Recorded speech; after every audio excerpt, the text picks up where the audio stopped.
Welcome to another episode of the HR Champions podcast. And joining us today is Miss Cecile Fernandez.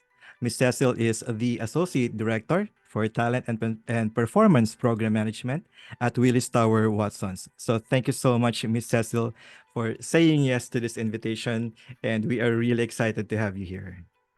Thank you, Homer. And I was actually surprised that you reached out to me. So thank you for this opportunity. The privilege is ours, Miss Cecil. Okay, sige. So before I start, ma'am, this is what I ask first to our guests. Can you Mm. give our listeners like a quick summary lang of your career in HR?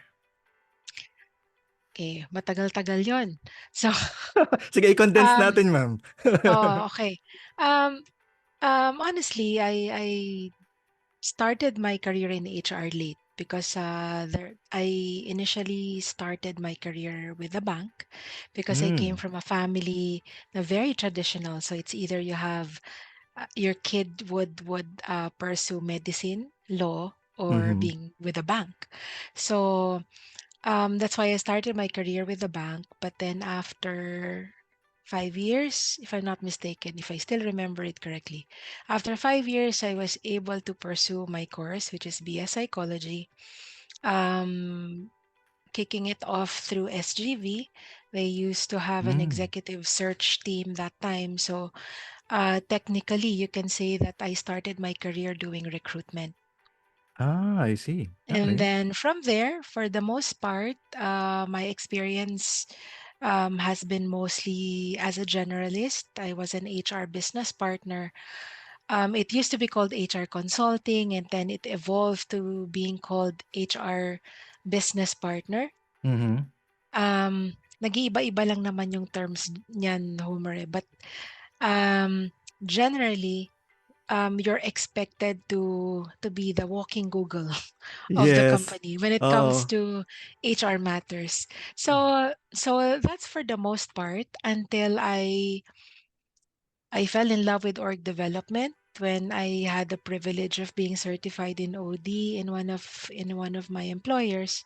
Mm-hmm. And now I was able to focus on talent management and Mm. learning and development. So it was a very good break from being in as an HR generalist for the longest time.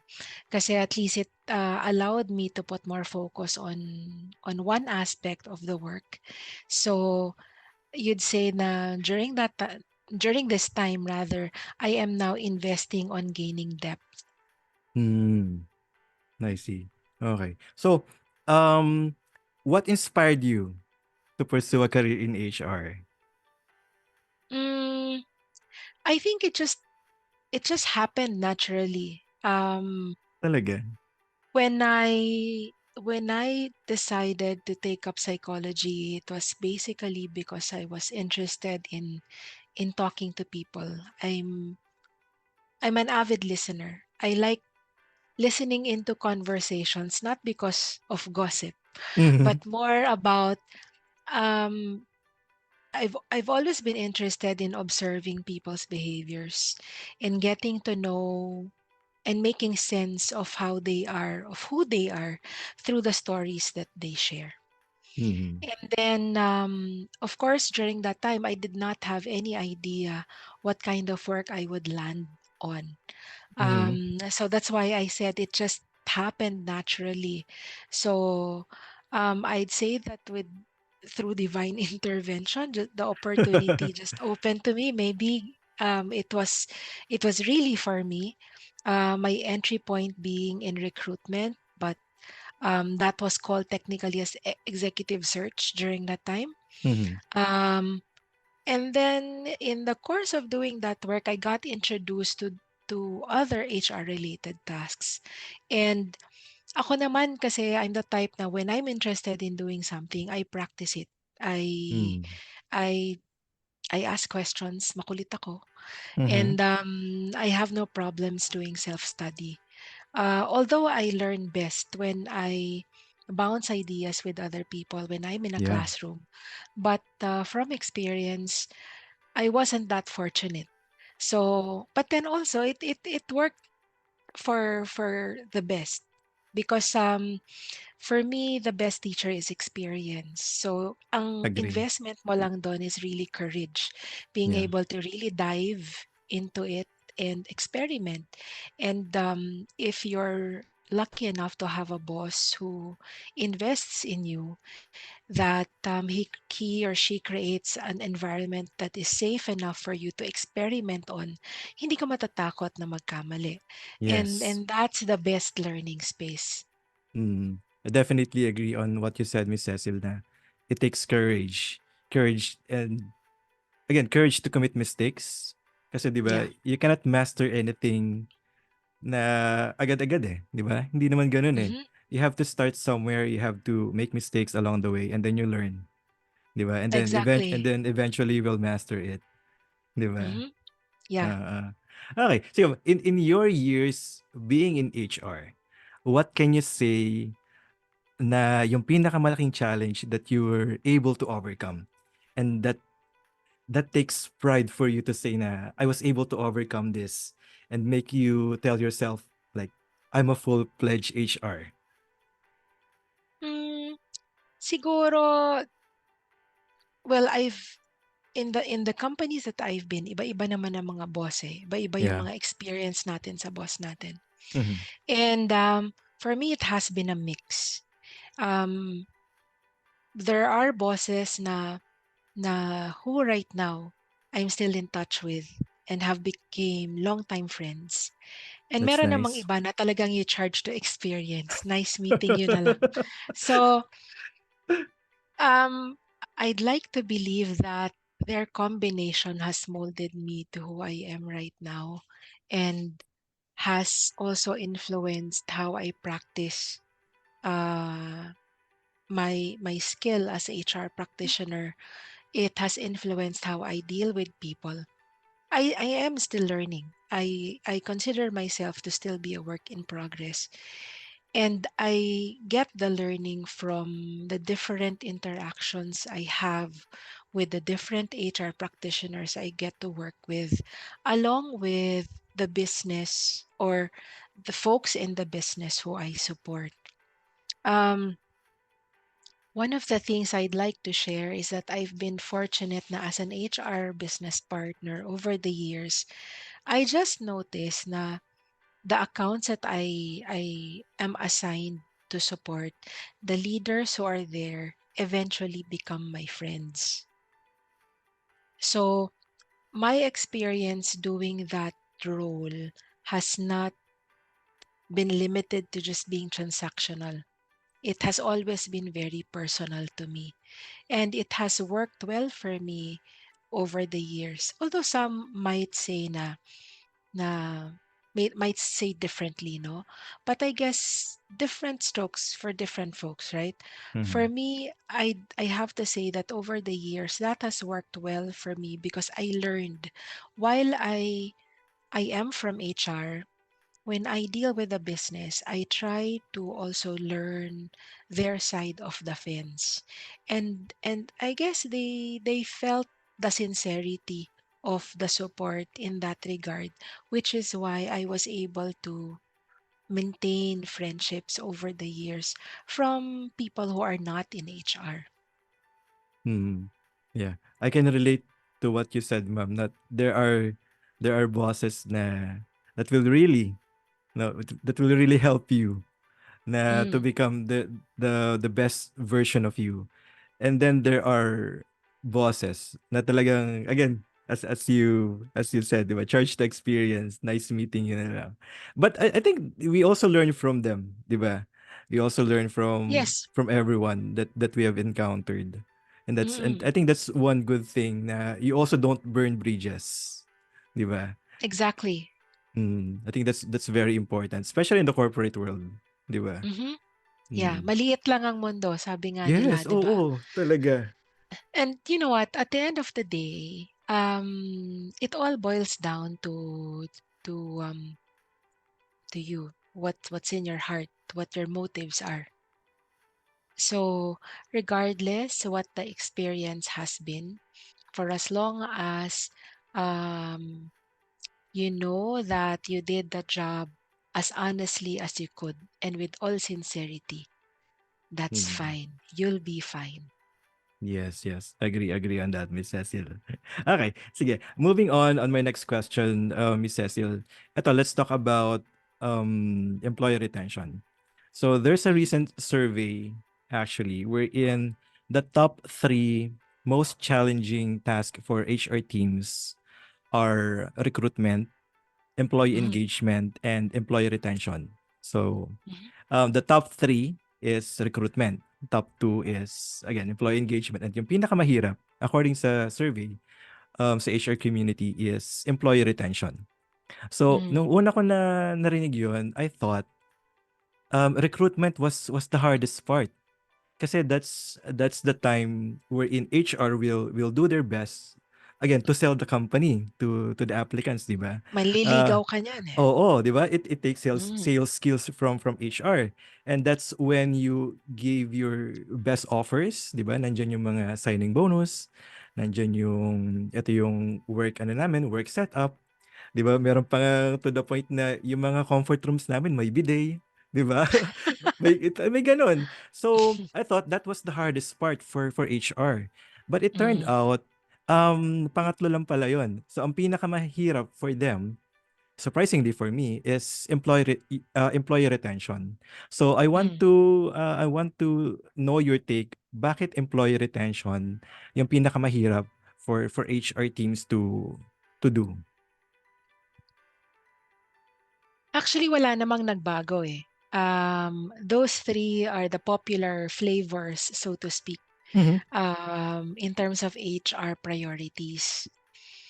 If you're going to step back and look at those 3 are interrelated.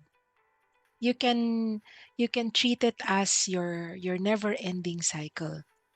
Nanligaw ka, naging successful ka, so napapasok mo, napasagot mo siya, right?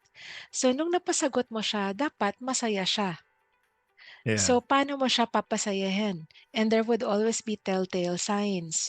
An employee is engaged kapag parati siya nagvo-volunteer, parati siya nagpa-participate, nagbibigay siya ng feedback, positive or negative, very vocal siya. It means buhay na buhay yung spirit niya. Meron siyang stake dun sa company.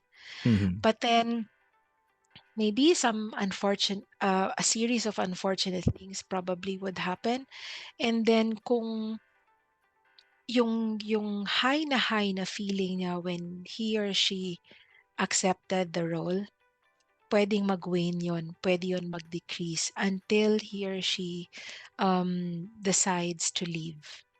Mm. So, gano'n na naman dahil na bakante yung posisyon, manliligaw ka na naman, 'di ba? So, it Yes. is a never-ending cycle. So, I think it is impractical because it's very tactical for us HR practitioners to just look at it, independently. We need to understand what influences the retention of employees, what influences the attraction of your potential candidates, and what influences the level of engagement of your current employees. Mm. It's good for us to relate these three if we are really to understand why we are losing our people or why we are having a hard time attracting potential candidates. Pero in your Yes. experience, um, ano yung pinakamahirap? On your personal experience on those three? Depende kasi if I'm going to relate it with our company, especially in Manila, growth mode eh. So the Philippine office, I'm proud to say, is growing. So that said, it means we're offering more jobs to Mm. our fellow Filipinos, right? However, it's not enough na you just announce na we're hiring. Ang hirap pa rin mag-attract kasi marami kang kakumpetensya eh, sa market. Mm. So I Yes. guess in that context of the three, I would say that recruitment is our first dun sa top 3 na yon. Mhm. Retention, um, I'm proud to say that given our size, we have enjoyed to have kept our turnover rate to a single digit, if Wow. not siguro hanggang 11 to 12% lang Mhm. ang the most considering our size. Oo, And yes. I would attribute that to, again, relating those three. If as a company, you know what you stand for, you know what you believe in, and you have successfully imparted that and lived that and demonstrated that to your employees, mararamdaman ng mga empleyado mo yon. And Mm. they themselves would decide if it's a place for them to grow in. Mm. Yeah, agree. And on your the number you've mentioned, kung single digit siya, considering your size again, yung 3,000, 4,000, Mhm, that's very that's very impressive. Kasi for let's say for a BPO industry, 'di ba? They have like again, same numbers, 3,000, 4,000, 4,000. mhm. Ang attrition nila is at what, 20, 30%. So parang norm na Mm, sa kanila 'yon, 'di ba? yeah. But for a company like yours na that number and then you maintain the attrition at single digit, that's very impressive. Galing. Although, Homer, admittedly, the landscape has changed post-pandemic, right? Okay. Kasi Mm. umusbong na yung mga concerns on mental health. Um, Na-introduce na natin yung new ways of working, like working from home. Mhm. So, we had to adjust. Mhm. So, but am I'm happy to say that we were able to contain pa din yung turnover rates namin, because what we did not lose is yung yung effort of communicating, lalo na nung time na we were on lockdown. Mm. Making Yeah. sure na kamustahin mo sila, and that's when we discovered um, we have more than a handful of colleagues who are taking care of their elderly. Mm. So it was very difficult for them. Imagine working from home ka, but at the same time, you have to take care of your elderly. Plus, you're scared of the virus during that time. Wala pa yung mga vaccines. So Mm. those things, not to mention that we ourselves are experiencing that, diba? So imagine blind leading the blind, so to speak.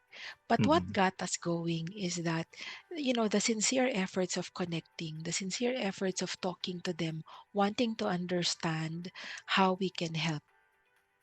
Mhm. And Yeah. during that time, that's more than enough, yung knowing that you're not alone in this. And I Mm. think that influenced our retention numbers too. Okay, sige ma'am. Moving on my next question actually related to what you've mentioned kanina. The adapting. Kasi 'di ba, it's nowadays, it's not just local companies competing for Filipino talents. 'Di ba? Mhm, Any companies in the world can tap in here in the Philippines when it comes to skills, 'di ba? mhm. So, how is your company adapting to this global war for talents competing for Filipino talents? Well, we treated na pare-pareho lang naman kayo na nasa race, right? And what you offer would be what you have inside. So we just stay true to what we have, what we can offer, and our values would be I would consider to be one of our strengths. Um, One of the questions would always be like how long the interviewer has been with the company, and when they find out na sobrang tagal na pala nung leader na yon sa company, it gets them to be curious, especially the young ones right now, 'di ba? Mhm. Ang generation ngayon, mabilis silang tumalon eh. Yes. Mm. So so kumbaga it floors them to hear somebody they're talking to na nasa amin for like at least 10 years already. Wow. It piques their curiosity. And that alone is already a significant opening for any recruiter to maximize during a conversation. Um, we pride ourselves of being very sincere on how we take care of our employees. There was a time wherein we even offered a whole kumbaga, a whole workshop Talaga? dedicated to just understanding the values of WTW. Mm. And we've had testaments from those we've hired. Now that surprised them. Kasi what they are used to is that in their previous lives, they would just be handed out a list of the company's vision, mission, and they need to memorize it Mhm. for in preparation for their audit. Okay. Okay? So sa'min walang gano'n. They were in a class and it was a facilitated discussion. It was a workshop, understanding who we are through our values, and at the same time facilitating their discovery of what their personal purpose is and connecting that to the company's purpose. Hmm, nice. Okay. Sige ma'am, eto, for you, what would be like the top 3 essential skills that an HR practitioner should have in order to not just survive but also to thrive in the human resources space? Siguro my ideal Hmm. and to thrive, it's, sincere business partnership, understanding the organization, not just understanding your department, but understanding the organization, the operation, and the business of your company, so that you'll be able to relate yourself what you do as a practitioner. Mhm. So, um, to thrive as an HR practitioner, don't operate in silos. Um, Hindi lang dapat yung bakuran lang natin sa HR yung naiintindihan natin. I guess what's more important is how do we relate what we can offer to this whole business that we are supporting. And second, not a far second, to me, I value authenticity. Hmm. Because once you're authentic, it follows na you gain respect, you render respect. And I think you'd agree with me when I say na we should hold each other at a higher standard when it comes to respect and authenticity Agree. when we are in the HR world. Mm. So, last ma'am. So, yung your first was understanding the business, and Mhm. then second is authenticity. Yeah. Okay. Um, Wala na akong maisip na iba eh. Kasi kumbaga, it covers Nandun na everything lahat, eh. already. If you Oo, yes, understand the yes. business, then you would know the numbers. You would know the critical numbers. You would make sense out of um, how you will structure your department vis-a-vis the Mm, numbers that the business is aiming for, mm, right? Um, and for that to happen, you deal with people, and when you deal with people, I value, you know, very much respect and being authentic in all your dealings. mm. Yeah, I agree. I know, just I just want to like break down yung understanding of the business. Do you think Mm. it's really imperative for HR to have that analytical skills nowadays? Kasi 'di ba Ah, when you're yes, 'di oo. ba when you're presenting like a solution or a program to the management will be asking you data, 'di ba? How did you come up with this? So dun papasok yung pagiging analytical ni HR, eh, 'di ba? So I had one guest na shinare niya is dapat marunong sa Excel si HR. 'Di ba? So yun yung ano niya. Kasi you will be dealing with numbers Very as in basic, the oo. oo, 'di Mm. ba? So dapat alam mong gamitin 'yan. So yun yung Mm. para pinaka-requirement niya, and then everything else yung ano niya. But she gave emphasis on that because again, we are at a digital age, 'di ba? Wherein decisions should be and must be data driven. So for you to Mm. do that, talagang you should have the analytical skills, 'di ba? Yes. And now, at least we have all the tools Mm, available. yes, yes, exactly. Oo. Tama. So, dapat mas maging data-driven ngayon kasi kumbaga the tools are all within your fingertips, right? And kung hindi mo man magagawa yourself, then hire somebody who can do it for you. Mhm. Ang kailangan lang doon is may basis yung mga insights mo. Kasi Yes. yun yung basis ng Definitely. decision making mo eh. Mm. Otherwise, sabi nga nung isa sa mga naging professors ko nun, magiging bola. Kung wala kang basis, then lahat ng sinabi mo, bola. Yes, yes. Oo, tama. If you don't have anything that will support what you said, 'di ba? Mm. Oo. Honestly, alam mo, Homer, we're not expected to be perfect. We're not expected to Mm. be right all the time. We Yeah. can commit mistakes. I guess, ang unforgivable lang talaga is when we just blurt things without any basis. Or we we just say things for the heck of saying something. Yeah. That for me is a disservice. Yeah. Moving on our next topic. So, let's talk about ano naman, well-being of employees. So, can you share an experience or at least an observation wherein a company or an organization did not give priority to the well-being of employees? Kasi there are companies who would put or who would treat employees or 'di ba, parang numbers lang eh. There are Mm. companies like that. So can you share like again an observation wherein yung negative implications when organizations are setting aside or don't give priority to the well-being of employees? Alam mo, I'm thinking whether meron akong um, na-experience na ganyan in any of the companies I've been in.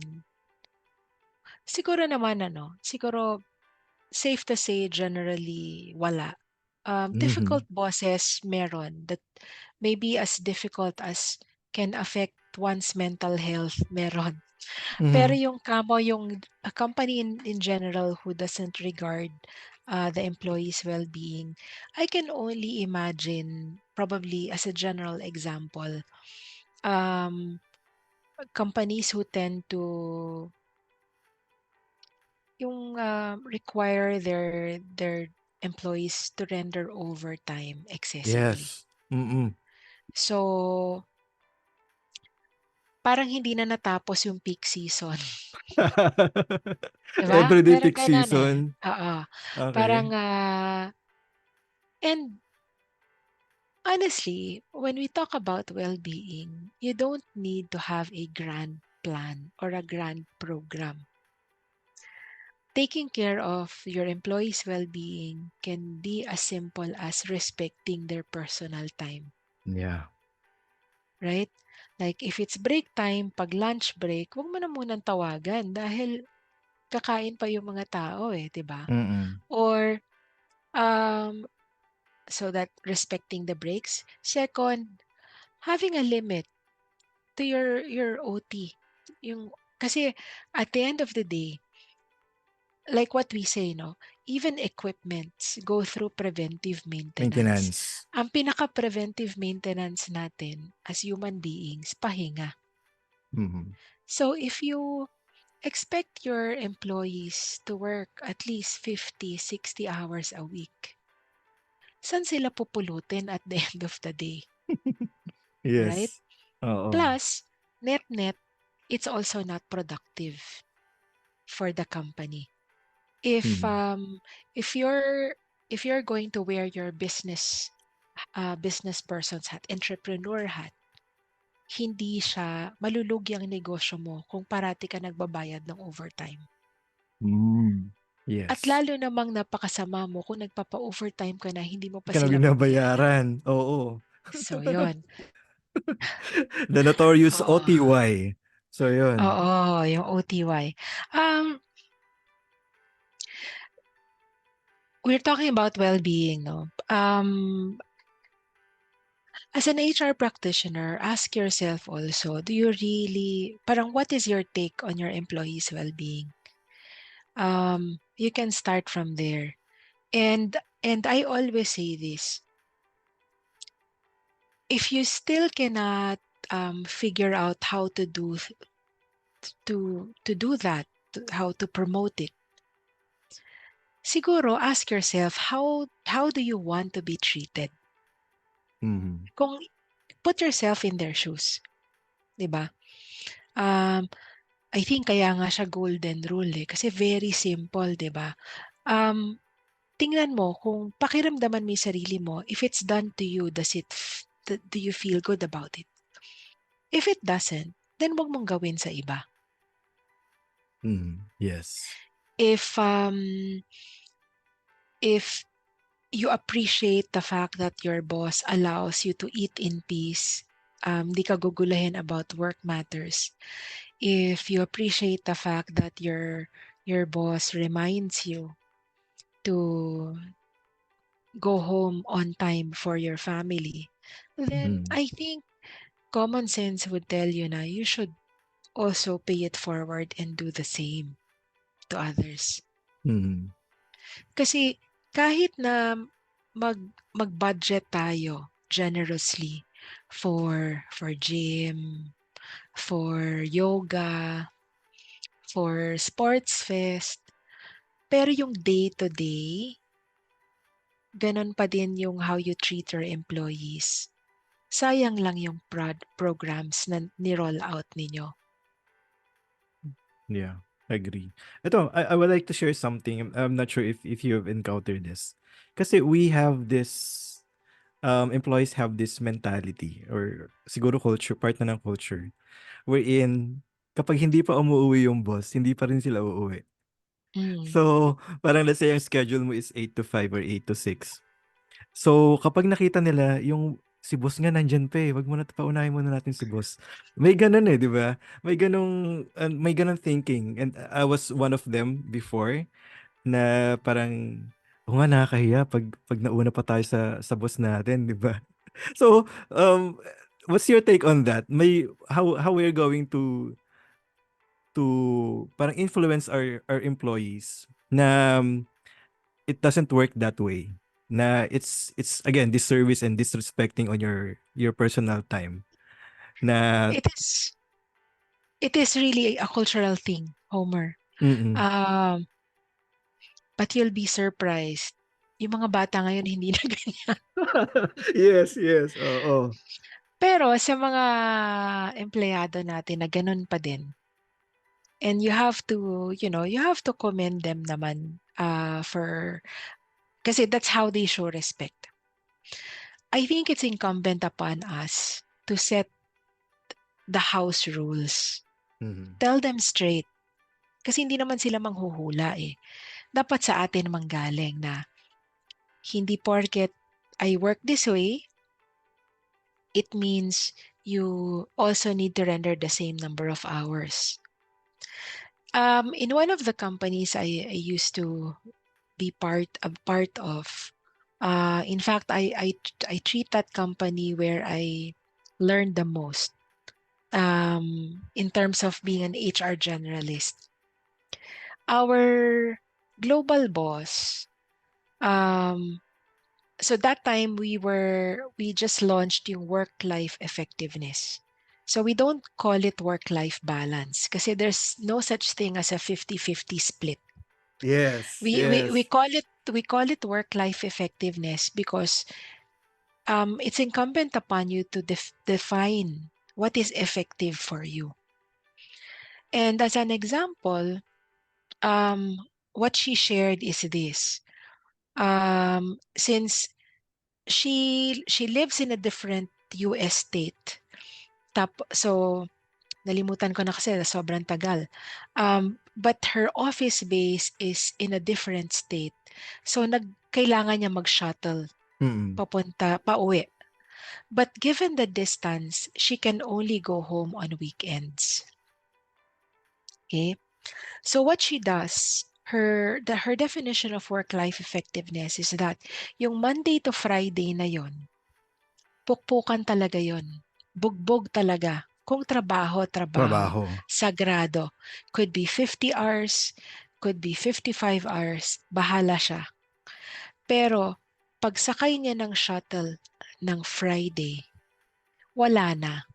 Nakatabi na yung laptop, nakatabi na yung office mobile phone. Nothing. Magtutuos na lang tayo ulit ng Monday. Monday. Oo. Yes. And that really resonated to me. And second na what she said, talagang binili niya sa mga boss namin. You need to literally, explicitly tell your team not to follow your work hours. Not unless that's your style. Kasi they will not guess. They will not assume for the life of them. Mhm. 'Di ba? Especially kapag no hire. Kasi syempre gusto mong ma-regular 'di ba? Oo, oo. Um, best foot forward. But that's very unfair. And kita mo yung ganong trait ng isang leader, that resonated to me. And during that time, I was as very young then. And kita mo, until now, I still remember that. Those things, those little things, kasi it was done with all sincerity. Yun talaga siya eh. Very authentic. And that resonated to the team. So we relaxed a bit, kumbaga, and we were able to successfully drive work-life effectiveness across the site because of that. We started with sharing stories. We promoted a campaign wherein employees would share stories. What is work-life effectiveness for them? So, iba-iba. Meron yung mga sekretarya, nag-bond sila. They created this write-up na kapag weekends, once a month, nagko-cultural trip sila. Yun yung kanilang distressor. At doon na Mhm. lang siguro nila, hindi na lang nila binanggit, pero doon nila siguro pinag-usapan yung mga boss nila.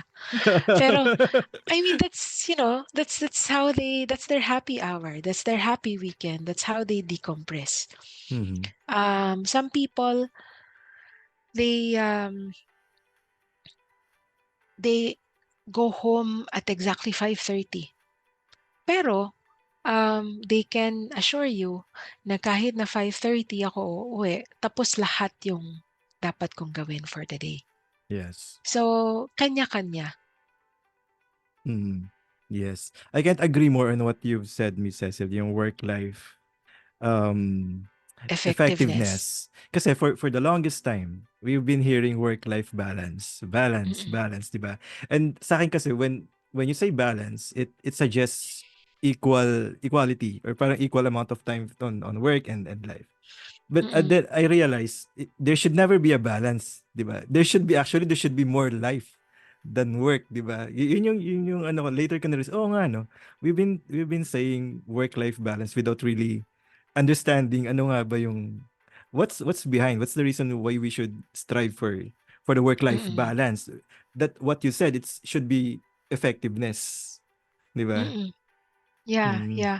Iba-iba kasi yan eh. What works for you may not work for the rest. Yes, yes, So, oo.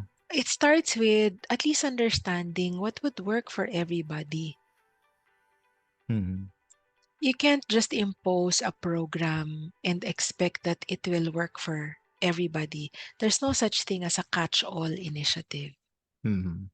Agree. Next question. So, it's no secret naman that there are companies who have or who has this workforce na multi-generational, 'di ba? Mm. We have sige umpisahan natin sa baby boomers, and then we have Gen X, we have millennials, and then now we have Gen Zs, 'di ba? And each generation has their own, let's say, blind spot and bright spots, 'di ba? Mhm. So, as an Magandang HR, description yan. oh, 'di ba? Oo. So how would you as an HR leader, how can you lead a multi-generational workforce? na iba't iba yung traits, iba-iba yung characteristics. Again, they have their own bright spots and blind spots. Mm, well, first off, when I saw that question, no, I had to reflect on it, and I had to reflect on what's my take. While I appreciate having those groupings, because it helps me understand, the different traits, the boomers from the Gen Ys, and so on. It tends to be counterproductive if we box our employees in that regard, which I think over time we have the tendency na to do. Siguro it would help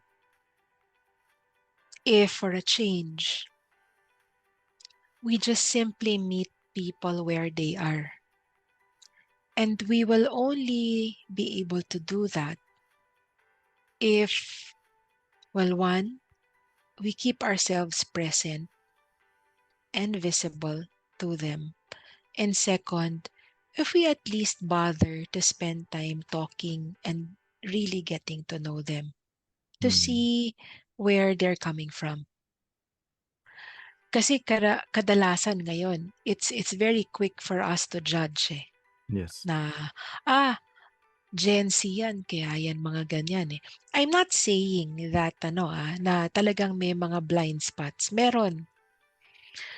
Pero talagang, and when that happens, tapos kumbaga, you're already confronted with that conflict,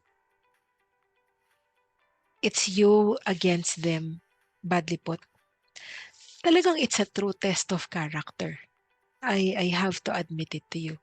So it all now boils down to you need to be very mindful of how it is affecting you. And if you think that you're emotional at that point, you need to step back. Kasi otherwise, hindi kayo magtatagpo. Mhm.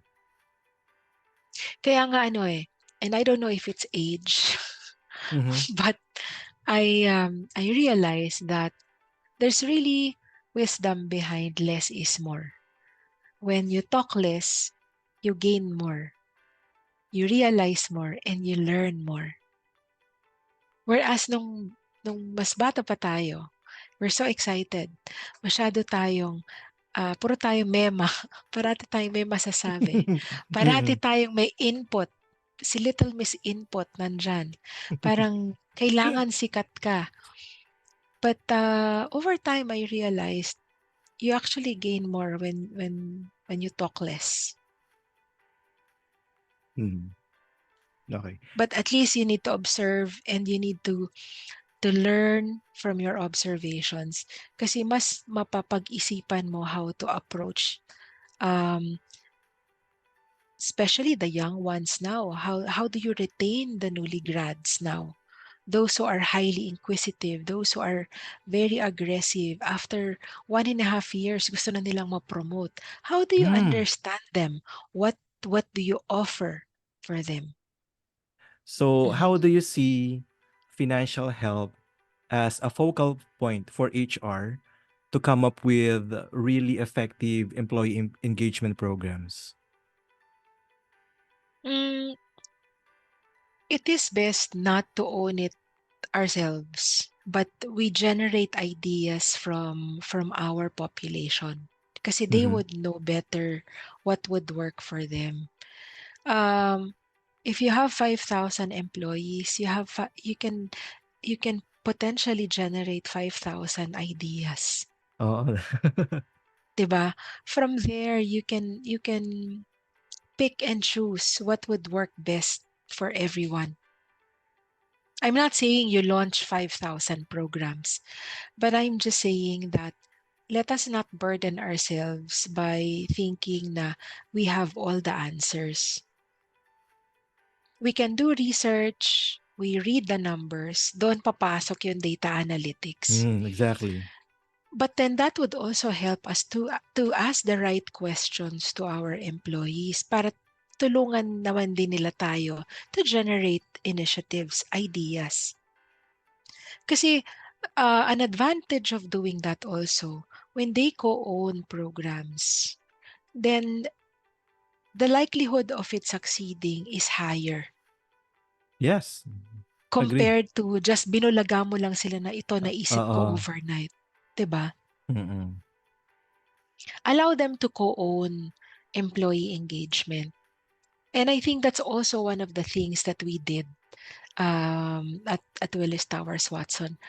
Um, Learning and development was not specifically for the trainers.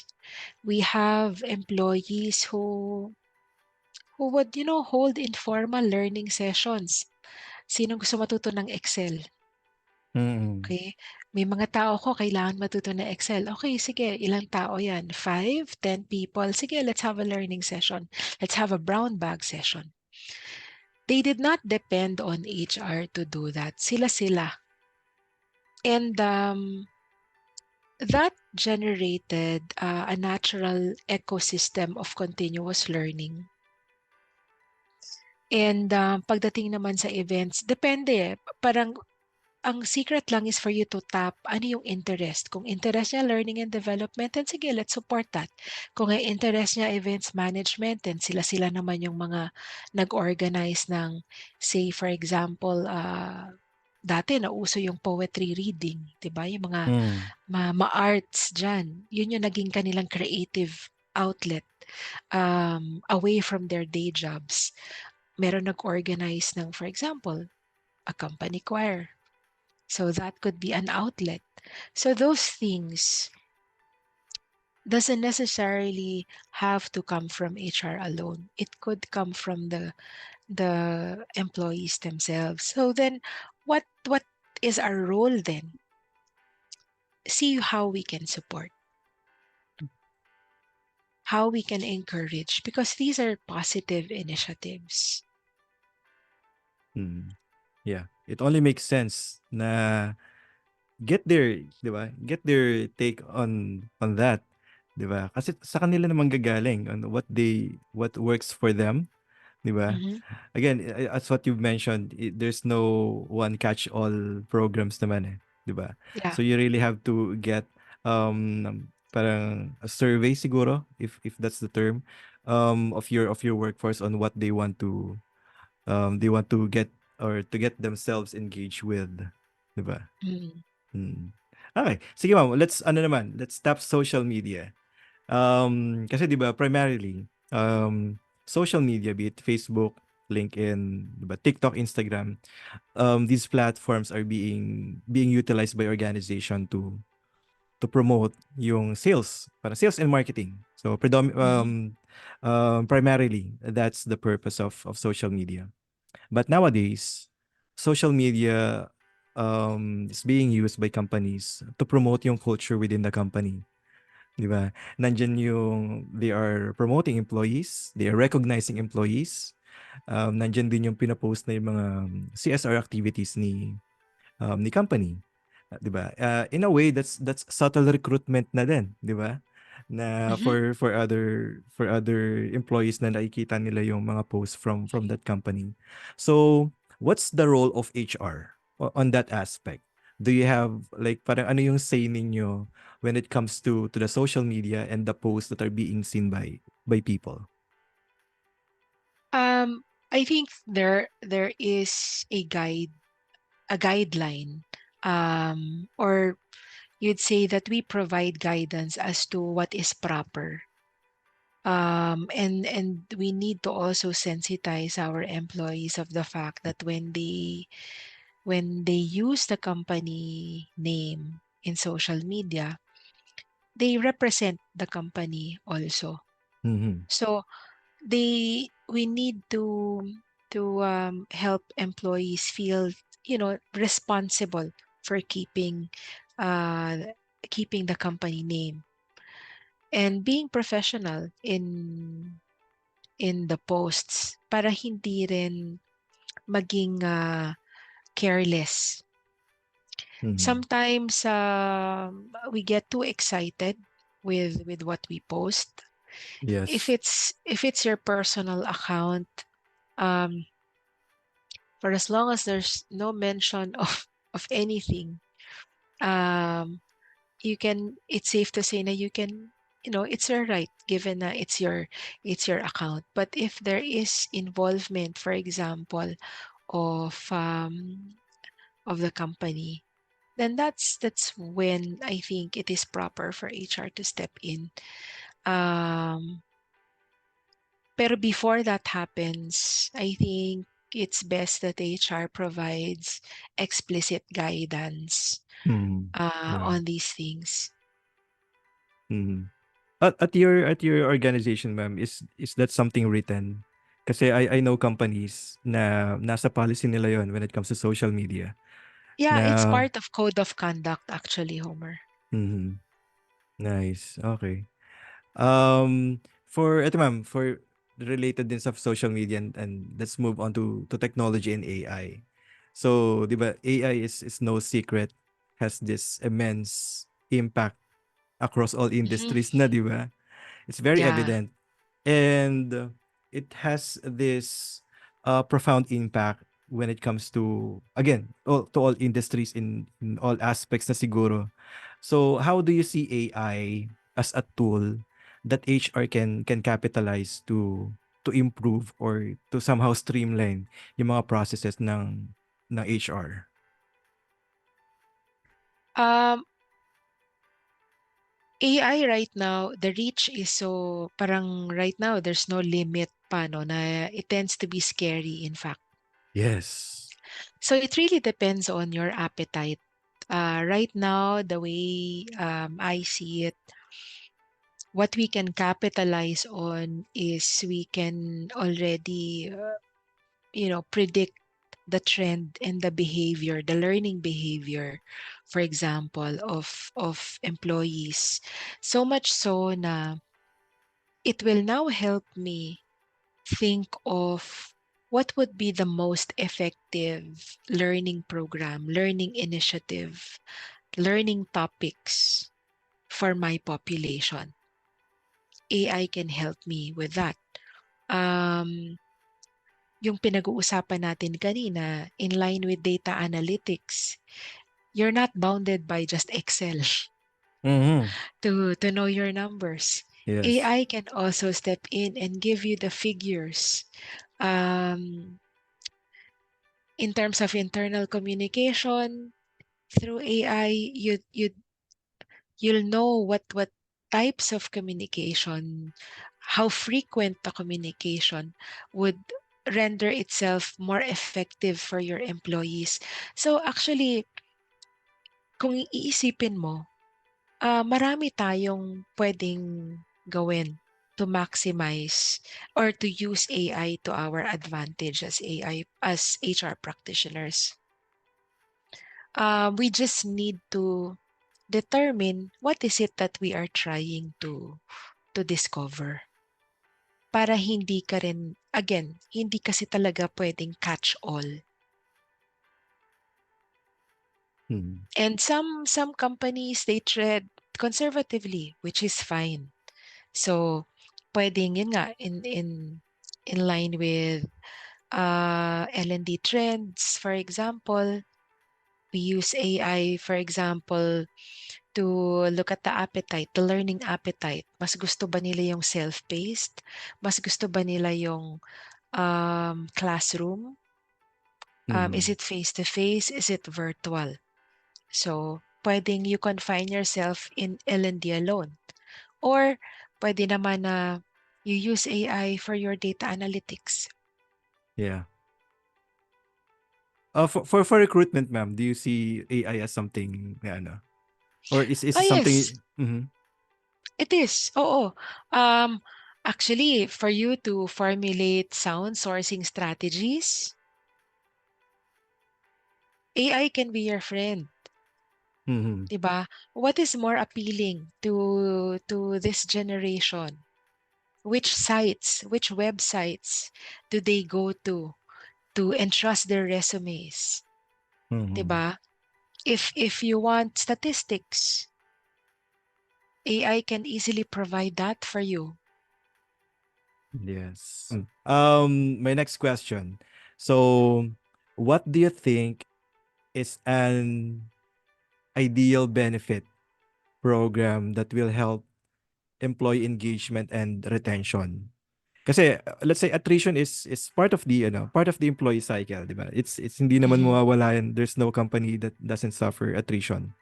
So, but for company like the size of yours or BPO siguro na rin. So, what do you think is an ideal benefit that they can roll out that will somehow improve yung attrition and employee engagement? This is my personal take lang. Sige ma'am, go. I think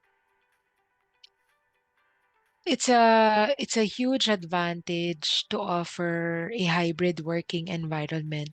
I mean, Yeah. that alone gives people the flexibility, the work-life effectiveness that we were talking about earlier, 'di ba? Mm.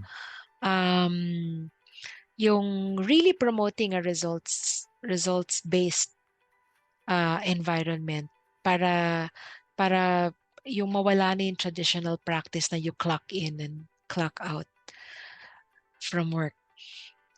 Second would be, and this is something available na naman in the market, even other companies have done it, yung we've heard of flexible benefits, Flex right? din. Mhm.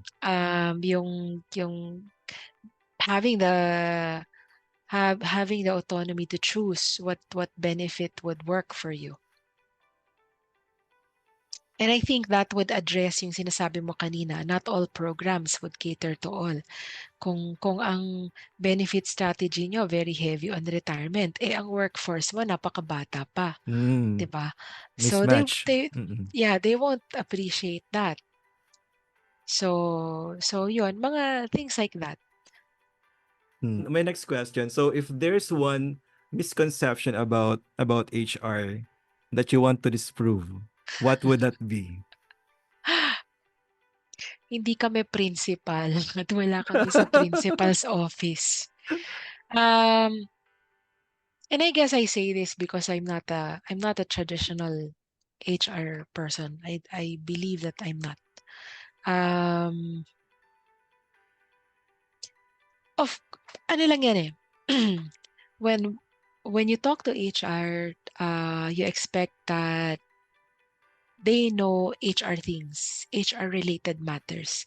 When you talk to IT people, they cover IT related matters, right? Mhm. So, kanya-kanya lang tayo ng area of expertise. And HR's domain is the people. So, it doesn't make sense to me na kakatakutan ka ng mga Mhm. tao. And then your area of expertise would be the People. employees, Oo. would be people. Oo. That to me until now is very weird. Um, although first impressions, di naman mawawala yun, right? But if you create and you nurture an environment that is safe enough for your employees, then I think you're on the right path as an HR leader. So, and when I say it's a safe environment, it means people can speak up, Yeah. people can be themselves, Mhm. uh, and people can engage you in difficult conversations without fearing that they will be retaliated on. Yeah. Agree. That's psychological safety. Di Mm. ba? Next question. So if there's one major change that you want to happen in the HR landscape here in the Philippines, what would it be? napaka-judgmental naman ang dating ko nun. Um, Siguro I'll just relate it dun sa yung kaninang question mo sa'kin, yung what would it take for an HR practitioner to thrive? Hmm. Um, I'm not saying that it's not happening. Maybe it's safe to say that it's not consistently happening. Um, I guess for the HR function to evolve to becoming a real business partner, if you really want a seat in the table, if you want to join, the board meetings to be with your leader, you're not then you should position yourself not just as an order taker, but for you to get out of that, you have to know the business. You have to understand the business. And using your expertise as an HR practitioner to connect that para mailabas mo ngayon yung value mo as an HR partner. Hmm. Okay. So, I think it's again, being a business again, ano na ngayon kasi si HR, 'di ba? Again, hindi na siya yung type before na administrative lang. Mm-mm. They are now an integral part of the business. Kaya business partner na yung ano, 'di ba? So, Yeah, their input matters now in making decisions for the yeah, yeah. company. Yeah. Okay. Cecil, I'm down to my last question. So, if there's group of people who are willing to take up a career in HR, what's your best advice for them? Um, Read up on what the HR function is all about. Understand what it is about because it's a it's not an easy profession. Definitely. Um, ah, yung dati nga ang lokohan namin, it's a vocation eh. Um, but of course, but not to scare the our young folks, no. I find HR to be a fulfilling practice if you get to know the function enough and be able to successfully connect who you are into the practice. You will discover that it is most fulfilling kasi you get to meet different people, and if you make yourself teachable, learning never stops. Hmm. I think even if I retire, I would still position myself as a work in progress kasi I will continue to really talk and get to know other people because as an HR practitioner, that's something that I've kumbaga na-imbibe ko na over the years. Um, Banging heads, bouncing ideas, Mhm. debating with people. That's how you learn. So don't be scared of that. Pero para hindi ka ma-shock, before you even apply to be to any HR role, read up on it, understand, get to know what HR is all about para no surprises. Hmm. Nice, nice. Very well said, Miss Cecil. Okay, actually that's my last question. So, but before we end the podcast, ma'am, we have this game called Fast Talk. Are you familiar with Fast Talk? Ginagawa ko 'yan, eh. Talaga? Okay. Pero ako yung nagtatanong. Okay. Sa Fast Talk, HR Champions Podcast Edition. Again, same ano naman, two choices. So just give me your Mhm. best choice. No right or wrong. No need to explain na din. Okay. So, work from home or on-site? From home, Okay. Company outing or Christmas party? outing, Empathy or competency? empathy, Hmm. Recruitment or training? training, Dress down or uniform? Dress down. Okay. Microwave or ref sa pantry? Ref. Windows or Mac? Mac. Wow. Okay. Presenter or part of the audience? Presenter. Talaga. Okay. Calendar or email? Email. Mm. Last, Facebook or LinkedIn? LinkedIn. Okay. That's it. Thank you so much, Miss Cecile, for taking part of this podcast. Okay. Thank you, So, Homer, and thanks again for inviting me mm, into this podcast. okay. So, ma'am, if there are people in our audience who wants to network, what's the best way? They can find me through LinkedIn. Okay. Sige, okay lang ba, ma'am, if I can siguro post your profile here? Sure. Okay, sige. So, this has been your HR Champions podcast. See you on our next episode. Thank you.